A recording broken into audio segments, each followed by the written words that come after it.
Is it possible that the very intelligence we celebrate and strive for can be a source of profound unhappiness, a heavy burden?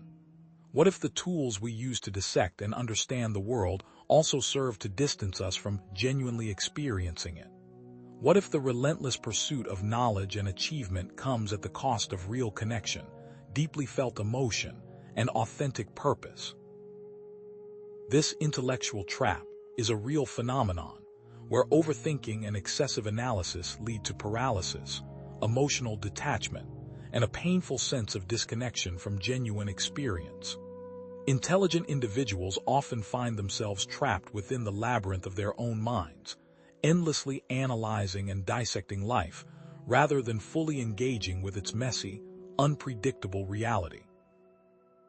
This can lead to a particularly potent form of existential emptiness, a common malady among those who feel pressured to constantly achieve, to endlessly self-evaluate, and to find meaning in a world that often seems absurd or even meaningless.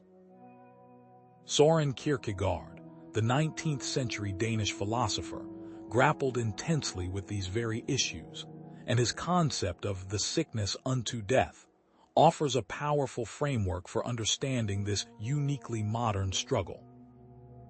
Kierkegaard's philosophy was not merely an academic exercise, but a deeply personal exploration rooted in his own experience of profound despair, a despair that mirrored the anxieties of an increasingly complex world. In this video, you'll gain a deeper understanding of why intelligent people often feel empty, even when they seem to have it all. You'll discover a powerful philosophical framework for understanding this phenomenon, rooted in Kierkegaard's sickness unto death. And most importantly, you'll walk away with practical strategies for finding meaning and purpose that extend far beyond mere intellectual achievement. We'll explore how the misapplication of intelligence, rather than intelligence itself, lies at the root of this problem. We'll also see that the leap of faith isn't just about religious conversion, but about stepping courageously into one's authentic self. The ultimate solution, we'll discover, lies not in knowing more, but in being more fully oneself, embracing vulnerability, connecting with others, and discovering a purpose that transcends individual ambition. Now you might be thinking, I consider myself intelligent and I'm perfectly happy, so this doesn't apply to me. Or perhaps you're thinking, Kierkegaard, isn't that guy incredibly depressing? It's important to acknowledge that individual experiences vary greatly, and this video isn't about making universal claims. It's about exploring a specific, often overlooked, perspective, and it's also worth mentioning that it's not easy to look inward and honestly question our deepest assumptions about success and fulfillment. So let's begin by understanding Kierkegaard's framework, and let's delve deeper into his concept of the sickness unto death, and how it so powerfully illuminates the experience of emptiness among intelligent individuals. Now, let's delve deeper into Kierkegaard's sickness unto death. Is it simply a morbid phrase, or does it capture something essential about the human condition, especially for those who are intellectually gifted? It's not a physical illness, of course, but a spiritual or existential condition. It's a state of being fundamentally in disharmony with oneself. Remember that feeling of emptiness we discussed? The nagging sense that something is missing, even when you've achieved so much. That feeling might be a manifestation of this despair, a signal that you're not aligned with your true self. But here's the question that we need to answer. Is emptiness the same as despair, or are they distinct, yet related experiences? To understand this, we need to grasp the core of Kierkegaard's concept of despair. It's not just sadness or disappointment. It's a profound mismatch between what Kierkegaard calls the finite self, our perceived limitations, our circumstances, the things we tell ourselves we can't do, and the infinite self, our potential, our deepest desires, the person we yearn to become. In other words, despair arises from not accepting, or perhaps not even knowing, your true self. Now, Kierkegaard was a deeply religious man, and his concept is rooted in his faith. But we can interpret it in a secular context as a profound disconnection from authentic purpose or meaning. It's that feeling that you are living someone else's life, or a life that has no intrinsic value. This doesn't mean you need to go volunteer in Africa, though that would certainly be admirable. It simply means your actions and motivations aren't aligned with your values. Kierkegaard actually outlines different forms of despair, and understanding these nuances is key. There's the despair of not willing to be oneself. This is the passive acceptance of societal expectations, the pressure to conform, to follow a preordained path, even when it clashes with your inner values. Think of the person who becomes a lawyer because their parents expect it, despite secretly yearning to be a musician. Then, there's the despair of willing to be oneself. This sounds counterintuitive, right? But it's about aggressively trying to force oneself into an inauthentic ideal, relentlessly pursuing an image of success or perfection that is not aligned with your true nature. It's the relentless pursuit of fame and fortune at the expense of your values and relationships. Both forms, however different they seem, stem from a lack of self-acceptance and a failure to embrace one's true nature. Let's make this more concrete. Consider someone who passively accepts a career path chosen by their parents, despite hating it. They might achieve a certain level of success, earn a good income, and gain the approval of others. But beneath the surface, there's a gnawing emptiness, a sense of being unfulfilled. They are living a life that is not truly their own. Now, contrast that with someone who relentlessly pursues fame and fortune at the expense of their values and relationships. They might achieve a certain level of recognition, amass considerable wealth, and appear to have it all. But they are likely to experience a profound sense of meaninglessness and dissatisfaction. They are sacrificing their authenticity for external validation. Connect these examples back to that feeling of emptiness, illustrating how both forms of despair, though seemingly opposite, lead to the same desolate destination. What makes these examples even more poignant is that both individuals may have the appearance of success, but neither have any peace. Even Kierkegaard's own life was marked by despair. He broke off his engagement with Regine Olsen, a decision that caused him immense pain and fueled much of his philosophical exploration. He felt alienated from society, a lonely figure grappling with profound questions of existence. These personal experiences deeply informed his views on despair and authenticity. He wasn't just theorizing from an ivory tower. He was wrestling with his own demons, his own sense of disconnection. He knew intimately the pain of inauthenticity, the struggle to reconcile one's inner self with the demands of the world. Do you think that by making these choices, Kierkegaard made his sickness unto death worse or better? So, what are the implications of all this for intelligent individuals? I would argue that intelligent people are particularly susceptible to despair. Why? Because they are often acutely aware of the gap between their potential and their reality. They can see so many possibilities, so many paths they could take, but they may feel paralyzed by the sheer weight of choices. Their analytical minds can exacerbate this feeling by constantly dissecting their lives, comparing themselves to others, and endlessly searching for the right answer.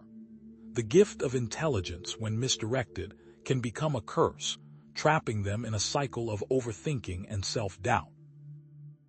Have you ever felt trapped by societal expectations, relentlessly pursued goals that ultimately left you feeling empty? Is it possible that your intelligence is actually making you unhappier? Recognizing these patterns is the first step toward overcoming despair and finding meaning. So, the question that lingers is, how does intellectual activity contribute to this sickness unto death? Now, let's introduce the concept of the intellectual trap. It's the idea that excessive thinking and analysis can lead to paralysis, emotional detachment, and a sense of disconnection from authentic experience. It's like being stuck in your head, constantly observing and evaluating life, rather than fully living it. And here's the rub. This intellectual trap can be a specific manifestation of the sickness unto death. Instead of drawing satisfaction from a life well lived, intellectuals can sometimes substitute thinking for living, as if, by understanding life, they could avoid having to experience it. But can intelligence itself really lead to despair? Stay with me, as this is where things get interesting. Overthinking can very easily lead to paralysis by analysis. Constantly weighing options, considering potential outcomes, second-guessing decisions, it becomes impossible to take action. Intelligent individuals, often blessed or cursed, with a surplus of mental horsepower, find themselves spinning in circles, trapped in a loop of endless deliberation. This prevents them from fully engaging with life. It's like trying to navigate a maze with a detailed map, but never actually taking a step forward. Moreover, excessive analysis can also lead to emotional detachment. Dissecting emotions rather than experiencing them, prioritizing logic over feeling, building a wall between oneself and genuine human connection. You begin to see people as problems to be solved, instead of souls to connect with.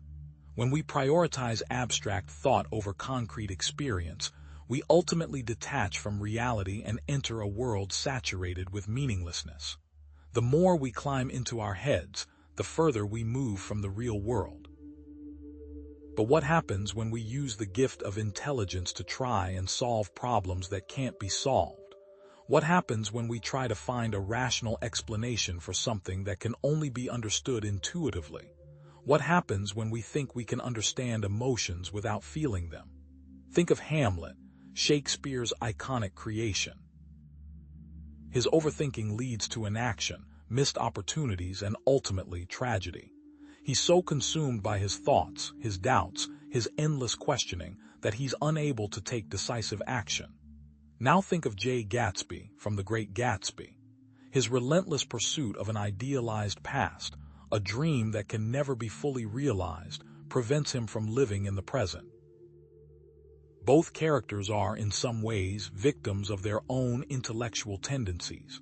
Their intelligence, their capacity for deep thought and analysis, contributes to their downfall and their profound sense of emptiness. The pressure to succeed in competitive academic environments, the constant comparison on social media, the difficulty in finding meaning in a world saturated with information, these are all modern manifestations of the intellectual trap. Now, numerous studies have explored the relationship between intelligence and happiness. They highlight the potential downsides of excessive thinking. In fact, studies have found that people with a high IQ tend to overthink things, which makes them less happy than others. Intelligent individuals are often rewarded for their intellectual abilities from a young age. This can lead to a sense of identity being inextricably tied to intellectual achievement, making it difficult to find meaning and purpose beyond academic or professional success. This creates an issue because as we age, intellectual achievements tend to matter less. But if that is the only area of life you find value in, then you're in trouble. So I'll ask you now, do you tend to overthink things, prioritize logic over feeling, or feel disconnected from your emotions and experiences? Recognizing these patterns is a key step towards breaking free from the trap and finding greater fulfillment. Are you addicted to thinking? If so, is it helping you or hurting you? So, how do we transcend the sickness unto death? Now, let's explore the path to resolution. What does it look like to finally escape the feeling of emptiness? How do we find our way to solid ground instead of endlessly swimming in circles? Now, this involves embracing vulnerability, finding purpose, and making what Kierkegaard called the leap of faith. By now, the keys to overcoming emptiness should be coming into focus. So now, how can we live authentically? So, we've established that intelligence can, paradoxically, contribute to emptiness and even despair. But how does intelligence lead to emptiness when misapplied? It seems counterintuitive, doesn't it? The very thing that should be a source of strength and fulfillment becomes a burden. The key is to understand how intelligence can be misapplied. One of the most common ways is by focusing on external validation rather than internal growth. In other words, the pursuit of achievement becomes a means of seeking approval rather than a genuine expression of one's values. It's as if your intellect becomes a tool to impress others, to climb the ladder of success, to accumulate accolades. What this means is that your sense of worth becomes contingent on external factors, on the opinions of others. This is a fragile foundation for happiness, for as soon as the validation stops, the emptiness returns. Think of it like a drug. The initial high is exhilarating, but it's followed by a crushing low. And so the cycle continues, with the individual chasing ever greater achievements in a desperate attempt to fill the void. In other words, the pursuit of achievement becomes more important than the actual achievement itself. Another way that intelligence can be misapplied is through an excessive focus on abstract thought at the expense of emotional connection and sensory experience. Living only in the mind creates a void, because it's like building a beautiful house with no foundation. Consider a highly successful CEO, admired for their strategic brilliance and business acumen. They may have built a thriving company, amassed considerable wealth, and earned the respect of their peers. But behind the facade of success, they feel isolated and unfulfilled. They've sacrificed their personal relationships, neglected their emotional needs, and lost touch with their own values in pursuit of external recognition. Consider, too, an academic who spends their life buried in books, detached from the world and its people. They may have an encyclopedic knowledge of their chosen field, but they lack the emotional intelligence to navigate social situations, to form meaningful connections, or to experience the simple joys of life. Studies on the relationship between materialism and happiness consistently demonstrate that the pursuit of external rewards leads to dissatisfaction.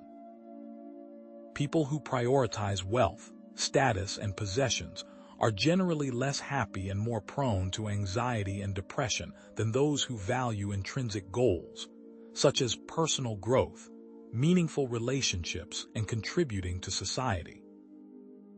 This relates to Sartre's concept of bad faith, or self-deception, where individuals deny their freedom and responsibility by clinging to external roles or expectations. It's a way of avoiding the anxiety of making authentic choices and living a truly meaningful life. What this means is that the gift of intelligence becomes twisted, used to serve inauthentic goals and suppress the very qualities that could lead to true fulfillment. Can you recognize examples of this in your own life? What are the implications of misapplied intelligence? It leads to a disconnect from one's authentic self and a profound sense of emptiness. It's like living a life that is not truly your own, a life that is dictated by external forces rather than internal values. This is why it's so important to become aware of how you use your intelligence. Are you pursuing external validation, avoiding vulnerability, or intellectualizing your emotions? Examine the purpose for which you use your intellect. Is it for defense, ego, or genuine interest? How can we begin to recognize when this is happening? Are you truly free, or are you just deceiving yourself? So, recognizing the misapplication of intelligence is only the first step. So, what can we do about it? How can we redirect our intelligence towards meaning and purpose? To start, we need practical tools for redirecting our intelligence towards meaning and purpose. But how can we use our intelligence for good? How do we stop the cycle of overthinking and self-doubt and start living a more authentic and fulfilling life? Mindfulness and self-awareness are essential for recognizing and interrupting patterns of misapplied intelligence. Mindfulness is the practice of paying attention to the present moment without judgment. It's about observing your thoughts, feelings, and sensations without getting carried away by them. Think of it like watching a movie. You're aware of the images on the screen, but you don't get lost in the plot. The importance of connecting with one's emotions and cultivating emotional intelligence is vital.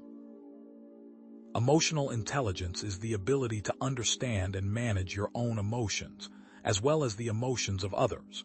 It involves empathy, self-awareness, and the ability to build and maintain meaningful relationships. Setting meaningful goals aligned with one's values and passions, rather than external expectations, is also key. This is internally driven, not externally influenced. What this means is that your intelligence is focused on something that is intrinsically rewarding, something that brings you joy and fulfillment, rather than something that is simply designed to impress others. It's about aligning your actions with your values and living a life that is true to yourself. It also means embracing your imperfections. This is a critical insight because it is also about accepting yourself, flaws and all, and giving yourself permission to be human. Consider individuals who have successfully redirected their intelligence towards meaningful pursuits. Scientists who are using their knowledge to solve pressing global challenges. Artists who are using their creativity to inspire and uplift others. Or entrepreneurs who are using their business skills to create positive social impact. These are examples of people who have harnessed their intelligence for good, people who are making a difference in the world. Numerous studies have demonstrated the benefits of mindfulness and emotional intelligence for well-being and fulfillment. Research shows that mindfulness can reduce stress, improve focus, and enhance creativity. Emotional intelligence has been linked to greater success in relationships, leadership, and overall life satisfaction. Remember Maslow's hierarchy of needs, which posits that humans are motivated to fulfill basic needs, such as food and shelter, before moving on to higher-level needs, such as self-esteem and self-actualization. Redirecting intelligence towards meaning and purpose is a way of climbing that hierarchy, of moving beyond survival to self-discovery and fulfillment.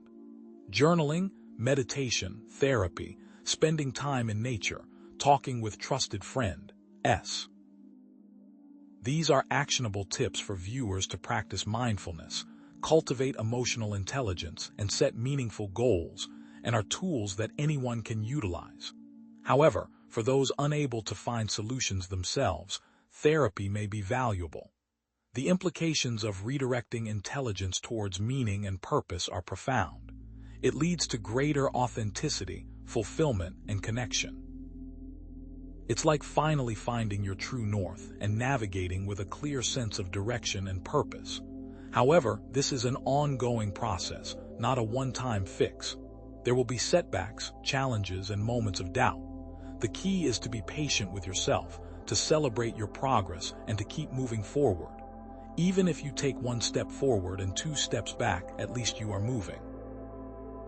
The most important thing is that you keep trying, that you keep striving to live a more authentic and fulfilling life. Now, what is one small step that you can take today to redirect your intelligence? What is one small thing that you can do to move closer to your true self? What one habit do you think you need to drop? And what habit do you think you need to add? Think about it. This brings us to our final point, the leap of faith. So, we've explored the sickness unto death and the misapplication of intelligence, and we've considered tools for redirecting our intellect towards meaning and purpose. But here's the most fascinating part. The ultimate key to resolving this existential emptiness lies in making a leap of faith and embracing one's authentic self. Is faith required to find meaning? Is it possible to live a fulfilling life without embracing the unknown, without taking a chance on yourself? That leap of faith is a commitment to living authentically, even in the face of uncertainty and risk. It's about choosing to be true to yourself, even when it's difficult or unpopular.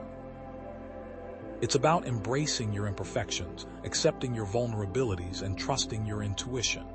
This means not knowing the outcome. Think of it like jumping off a cliff, trusting that you'll either fly or land safely. You don't have a guarantee, but you have faith in yourself, in your abilities, and in the universe. But here's the twist. This leap requires embracing vulnerability, accepting imperfection, and trusting one's intuition. It's a personal truth, found deep within yourself, a truth that cannot be discovered through logic or reason, but only through experience and self-reflection. Consider individuals who made unconventional choices that led to lives of greater fulfillment, despite societal pressures. The corporate lawyer who quit their job to become a yoga instructor, the doctor who left their practice to pursue their passion for writing, or the engineer who gave up a lucrative career to start a non-profit organization. These people defied expectations, took a risk on themselves, and found a path that was more aligned with their values and passions. Their friends and family may have doubted them, society may have questioned their choices, but they had the courage to follow their hearts and live authentically. Consider Nelson Mandela. Despite spending 27 years in prison for fighting against apartheid, he emerged with a message of forgiveness and reconciliation, leading South Africa to a peaceful transition to democracy. His leap of faith, his unwavering belief in the possibility of a better future, transformed a nation and inspired the world. Think of him like a hero from the mythology books. Now, remember Jung and individuation. He believed that each of us has a unique potential, a true self that is waiting to be discovered and expressed. This process involves confronting your shadow, integrating your unconscious, and embracing your individuality.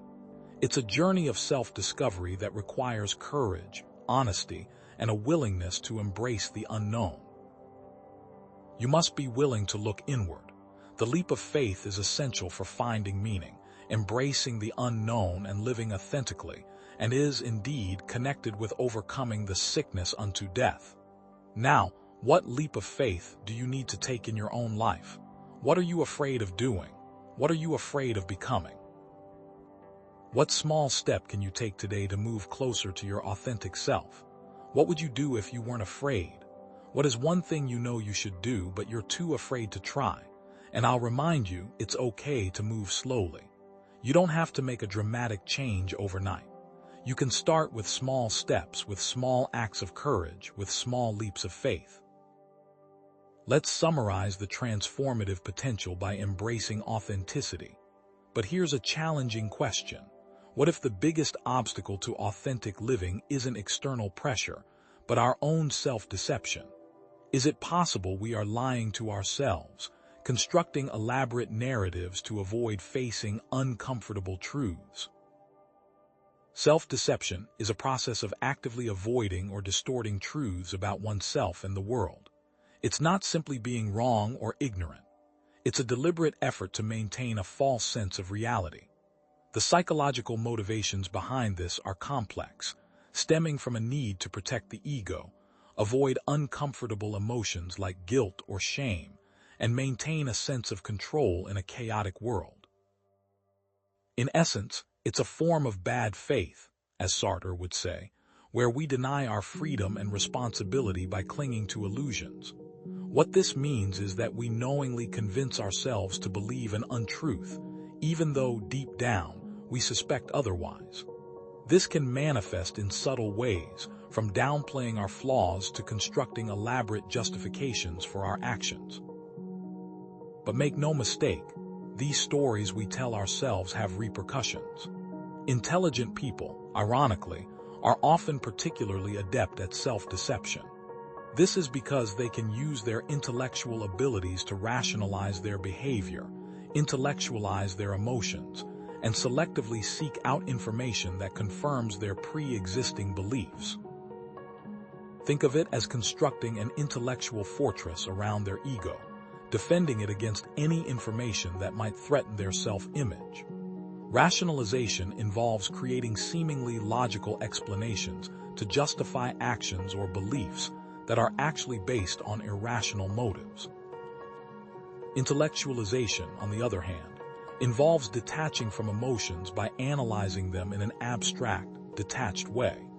Confirmation bias leads us to selectively seek out information that confirms pre-existing beliefs while ignoring contradictory evidence. Finally, compartmentalization involves separating conflicting beliefs or values into different compartments to avoid cognitive dissonance, which is the mental discomfort experienced when holding conflicting beliefs. What happens when these mechanisms are combined? Consider some examples. Hamlet, Shakespeare's iconic character, famously rationalizes his inaction, endlessly contemplating his revenge but never quite taking the decisive step. J. Gatsby, in Fitzgerald's The Great Gatsby, clings to an idealized vision of the past, refusing to acknowledge the reality of his relationship with Daisy. Othello manipulates himself into jealousy, twisting innocent actions into evidence of infidelity, with deadly consequences. But self-deception isn't just something that happens to fictional characters. History is replete with examples of self-deception on a societal level. The justification of slavery or colonialism, for example, relied on rationalization and dehumanization, convincing people that certain groups were inherently inferior and therefore deserving of subjugation. Even today, we see the denial of climate change despite overwhelming scientific evidence, as people cling to beliefs that are comfortable and convenient, even if they are ultimately self-destructive. An intelligent person might stay in a dead-end job, rationalizing that it's stable and secure, while avoiding the risk of pursuing their true passion. Someone might intellectualize their fear of intimacy by claiming they are too busy for a relationship, using their intellect to avoid vulnerability. Countless psychological studies have demonstrated the power of cognitive biases and motivated reasoning, showing how easily we can be swayed by our own desires and prejudices. One particularly interesting study, published in the journal Cognitive Psychology, found that people are more likely to accept information that confirms their existing beliefs, even when that information is demonstrably false. But here's what most people miss. Self-deception creates a false sense of security, preventing genuine growth and connection.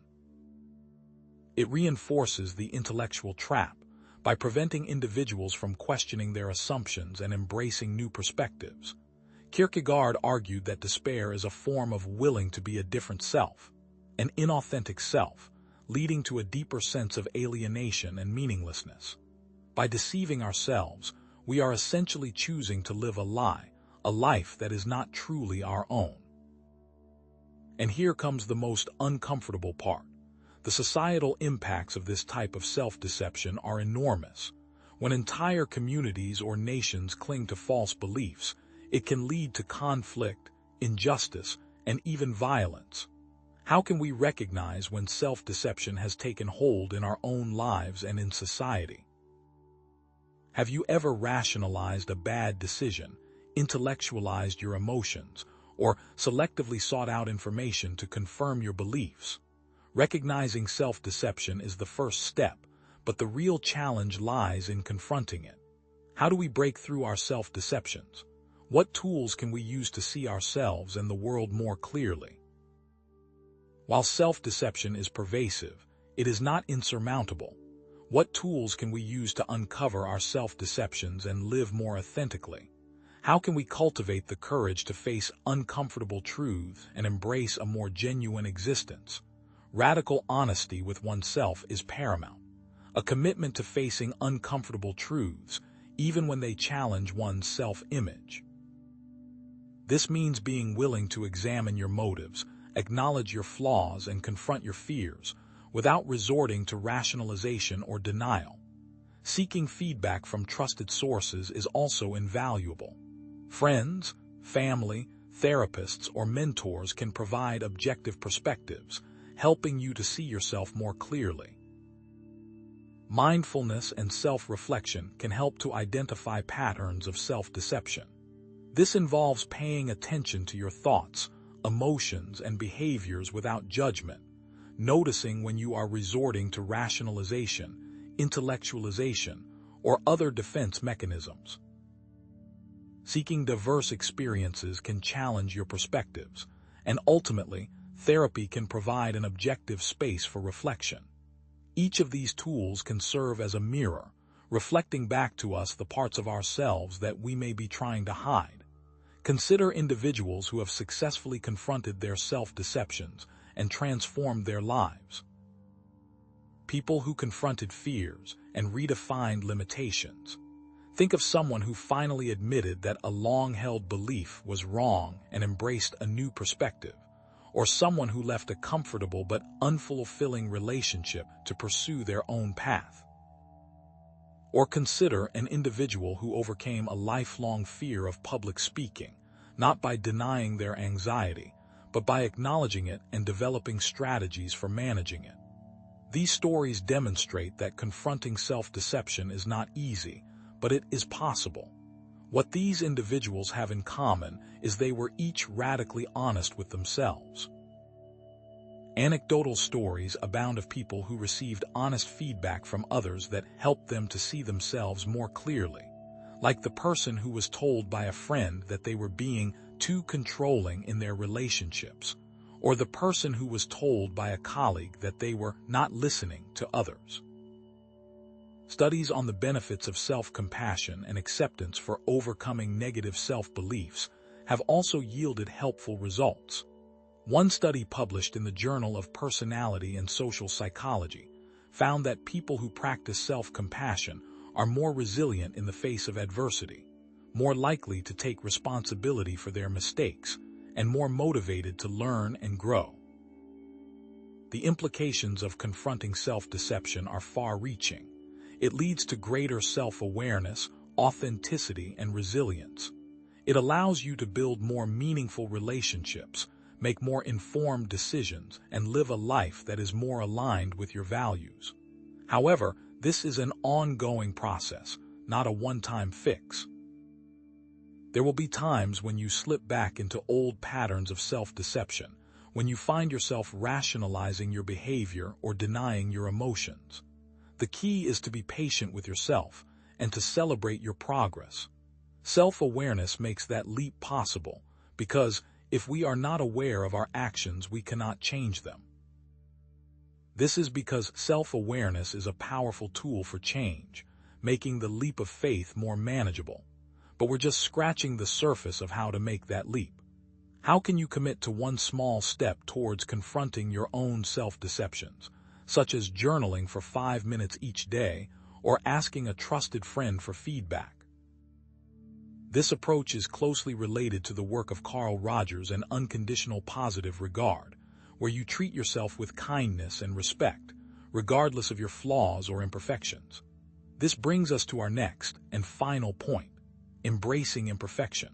So, accepting our flaws and limitations allows us to stop striving for an unattainable ideal and instead focus on living authentically. This requires a shift in perspective, from viewing imperfections as weaknesses to viewing them as opportunities for growth and connection. How can embracing our imperfections aid the leap of faith? The concept of post-traumatic growth suggests that negative experiences can actually lead to positive psychological change. This means that adversity can make you stronger, more resilient, and more appreciative of life. When you embrace your imperfections, you become more relatable to others, because no one connects with perfection. Vulnerability becomes a strength, allowing you to form deeper connections and experience greater intimacy. What most people miss is that you are not your trauma.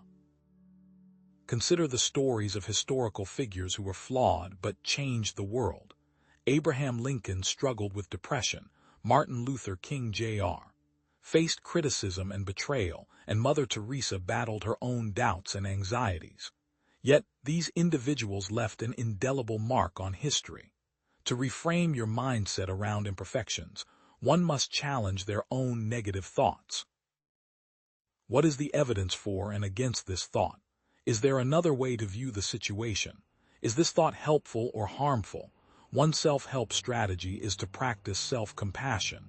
Treat yourself with the same kindness and understanding that you would offer to a friend. This is critical to reframing your mindset. This path and change requires commitment and continual development. Over time, you will start to see yourself and the world differently, recognizing that imperfections are not a barrier to fulfillment, but rather an integral part of the human experience. Consider, how can you reframe your perspective on imperfection? What small step can you take today to embrace your vulnerability and connect with others on a deeper level? Let's conclude with a review of our journey. So, if we accept our flaws and limitations and stop striving for an unattainable ideal, then how do we become whole? How do we build the mental fortitude to take the leap of faith? How can we better handle adversity? We can begin by building emotional resilience, which is the ability to bounce back from setbacks, manage stress, and maintain overall well-being. But how can we cultivate emotional resilience to navigate the challenges of authentic living? It is the bedrock upon which an authentic life is built. Without it, we risk being swept away by the inevitable storms that life throws our way, retreating into the familiar, yet ultimately unsatisfying, patterns of self-deception and intellectualization. Emotional resilience isn't about avoiding challenges. It's about developing the inner resources to face them head-on, learn from them, and emerge stronger on the other side. Emotional resilience rests on 5 key components. First, self-awareness means recognizing and understanding one's own emotions. Second, self-regulation means managing those emotions effectively. Third, optimism means maintaining a positive outlook. Fourth, strong social connections provide supportive relationships. And fifth, purpose means having a sense of meaning and direction in life.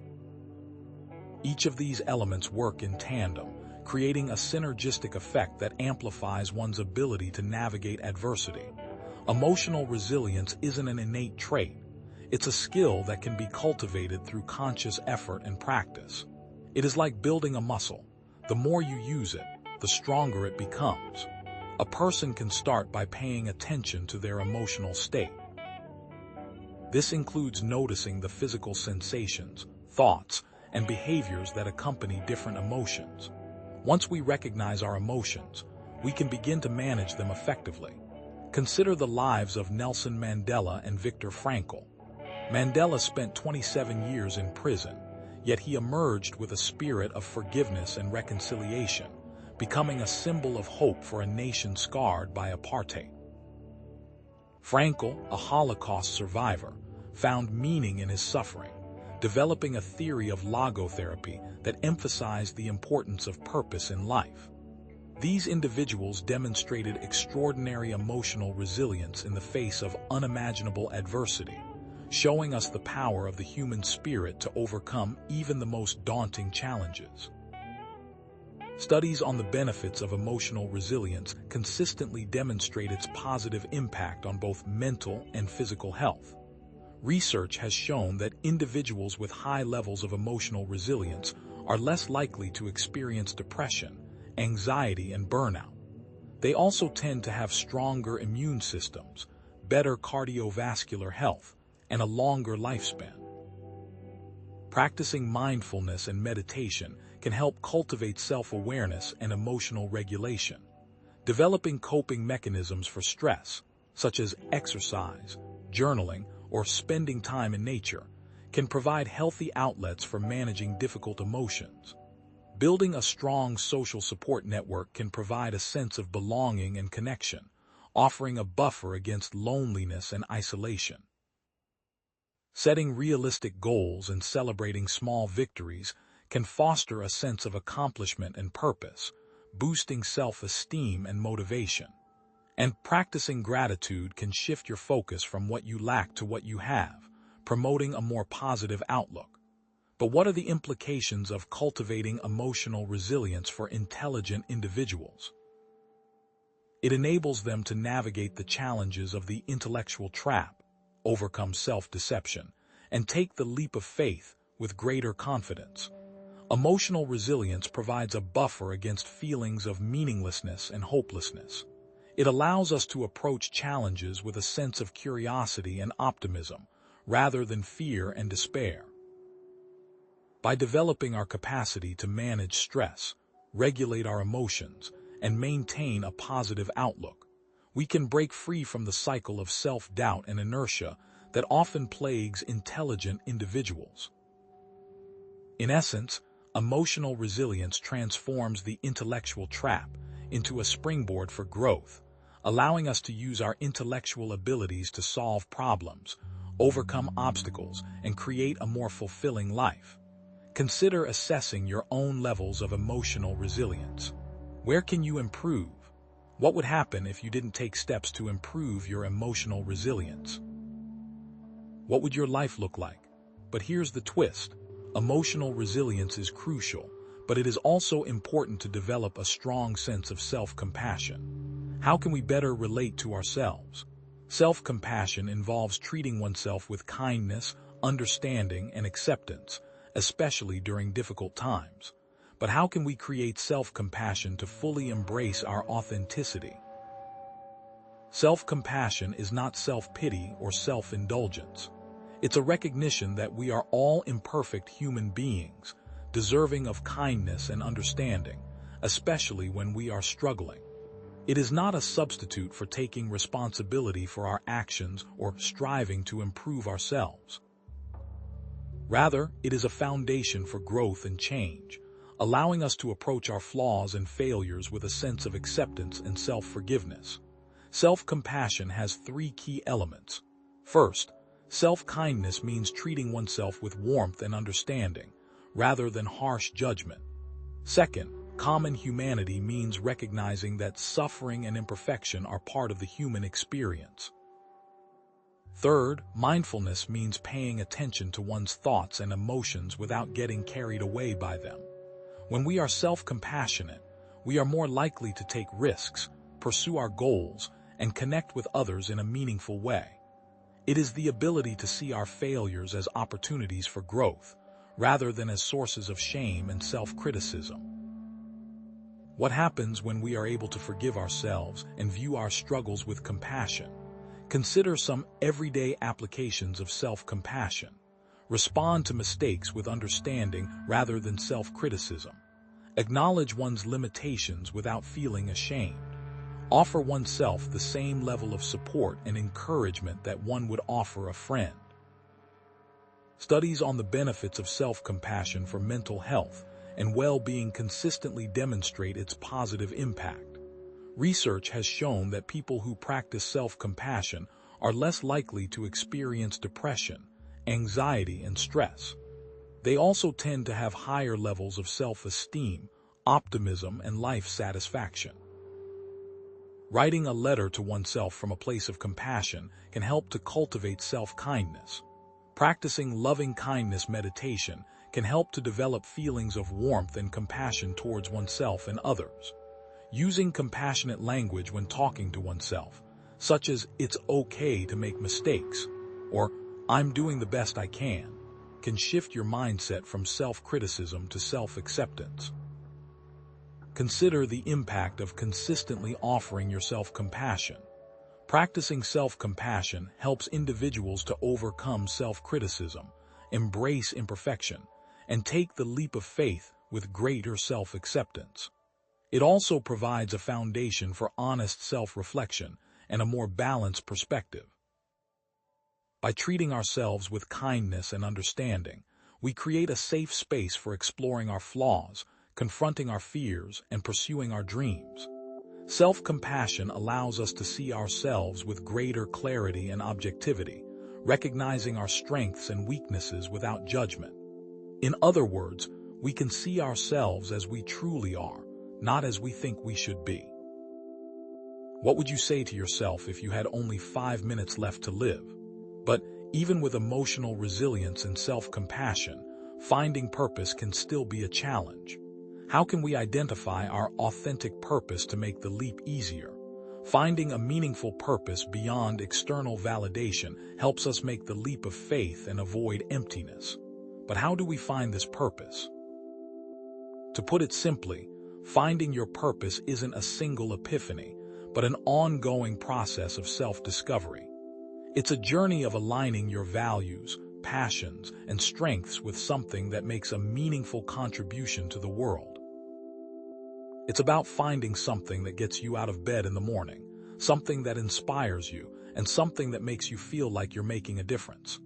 There's a key difference between externally driven goals, e.g., wealth, fame, and internally driven, e.g., personal growth, contribution to others. How can you identify your values, passions, and strengths? And how can you align your daily actions with your values and passions? Start by reflecting on the times you felt most alive, most engaged, and most fulfilled. What activities were you doing? What values were you expressing? What strengths were you using? Then ask yourself, what makes you angry or sad about the world? What problems do you want to solve? What changes do you want to see? Consider the examples of individuals who found their purpose later in life, after pursuing more conventional paths. A successful lawyer who left her corporate job to become a teacher in an underserved community. A retired executive who started a non-profit organization to combat homelessness. A former athlete who became a motivational speaker, sharing his story of overcoming adversity to inspire others. Studies show that purpose improves our well-being, longevity, and resilience. Volunteering for a cause you care about or pursuing a new hobby allows one to begin to live a more purposeful life. Remember, experimentation is key. But identifying your authentic purpose provides a sense of direction, meaning, and fulfillment that transcends the limitations of the intellectual trap and the pursuit of external validation. Purpose is the motivation and courage to live authentically, even in the face of challenges and uncertainties. By taking small steps towards identifying our authentic purpose, such as journaling about your values and passions, and connecting with mentors, we can live our authentic purpose. What does living an authentic purpose look like to you? Having these tools and understanding our imperfections is vital to making the leap. Let's review. As we reach the end of our exploration of why smart people often feel empty, it's important to acknowledge the complexity of these issues and the intellectual journey we've undertaken together. We've navigated difficult terrain, but by making an effort to understand these concepts, you're already on a path to a more fulfilling life. In essence, we've seen how intelligent people can be particularly prone to feelings of emptiness. This stems from a misapplication of their intelligence, a disconnection from their authentic selves, and a hesitation to make that crucial leap of faith. Ultimately, it is a failure to be present and to act. The importance of authenticity, purpose, and connection for overcoming this despair cannot be overstated. So how can you start to apply these principles to your own life? Remember our initial discussion of Kierkegaard's sickness unto death, that profound despair born from a disconnection from one's true self. This feeling of emptiness is inextricably linked to the intellectual trap we discussed, the danger of overthinking, of analyzing life to the point of paralysis. It's fueled by self-deception, that insidious habit of avoiding uncomfortable truths about ourselves, which prevents growth and ultimately happiness. What happens when we avoid acting in our own best interest? But here's the ultimate insight. The solution to feeling empty isn't about acquiring more knowledge or achieving more accolades. It's about embracing your authentic self, connecting with your emotions, and finding a purpose that extends beyond external validation. It's about recognizing that the value lies not in endless contemplation, but in being present and in doing. It is not thought that removes the sickness unto death, but purposeful action, aligned with who you are at your core. What does purposeful action look like in your own life? These themes resonate far beyond the experience of intelligent individuals. They speak to the broader human search for meaning and purpose in a world that often feels chaotic and meaningless. The pursuit of authenticity and connection isn't just a remedy for emptiness. It's a pathway to a more fulfilling life for everyone. Imagine a world where more people are living authentically. What could that world look like? What kind of impact would this have on our society and the planet? Therefore, you have the power to choose a more authentic and meaningful life. It's a journey that requires courage, vulnerability, and a willingness to step outside your comfort zone. It may be challenging, but it is ultimately worthwhile. By prioritizing authenticity, connection, and purpose, you can break free from the cycle of emptiness and discover a deeper sense of fulfillment. So I challenge you to reflect on what small steps you can take, starting today, to embrace vulnerability, connect with others on a deeper level, and pursue your passions with unwavering commitment. What leap of faith are you prepared to take? The journey to authenticity begins with a single step, and that step can be taken right now.